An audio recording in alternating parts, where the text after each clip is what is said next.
कोकणातील प्रत्येक अपडेट जाणून घेण्यासाठी आजच माझे कोकणच्या सोशल मीडिया प्लॅटफॉर्मला लाईक, फॉलो आणि सबस्क्राईब करा।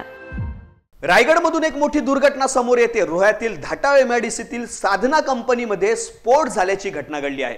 धाटाव एमआयडीसी मधील प्लॉट नंबर 47 येथील साधना नायट्रोकेम लिमिटेड कंपनीत सकाळी 11:15 वाजण्याच्या सुमारास ODB2 केमिकल प्लॉट मध्ये ODB2 प्रोडक्ट वॉशिंग करण्यासाठी असलेल्या मेथनॉल केमिकलच्या स्टोरेज टँकवर MK फॅब्रिकेटर्सचे 6 कामगार वेल्डिंग काम करीत असताना मेथनॉल केमिकलचा टँक ब्लास्ट होऊन त्यात 6 कामगार जखमी झाले आहेत। त्यापैकी 2 कामगार मयत तर 4 कामगार जखमी झाले आहेत। त्यांना उपचारार्थ सिव्हिल हॉस्पिटल रोहा येथे नेण्यात आले आहे।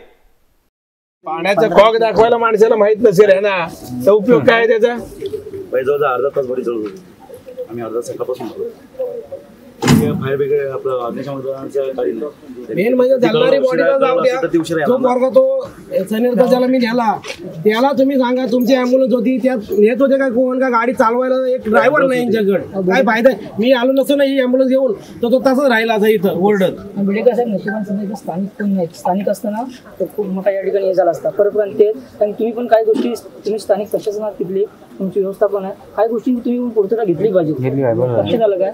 आणि मला वाटतं तुमचं परमिट भरलं बहुतेक वाटतं परमिट दाखव तुमचं आम्हाला परमिट भरलं परमिट भरलंय काय नाही परमिट भरलं तुमचं ठीक आहे ठीक आहे हा परमिट भरलं मी पण काम केलं काय ते बोलतायत ते आता याच्यामध्ये पंचनामे मध्ये होईल ना मग याची तरी त्यावेळेस नाही झाली आणि काही वर्ष झाली मेंटेनन्सला प्लॅन्टच काढला नाही।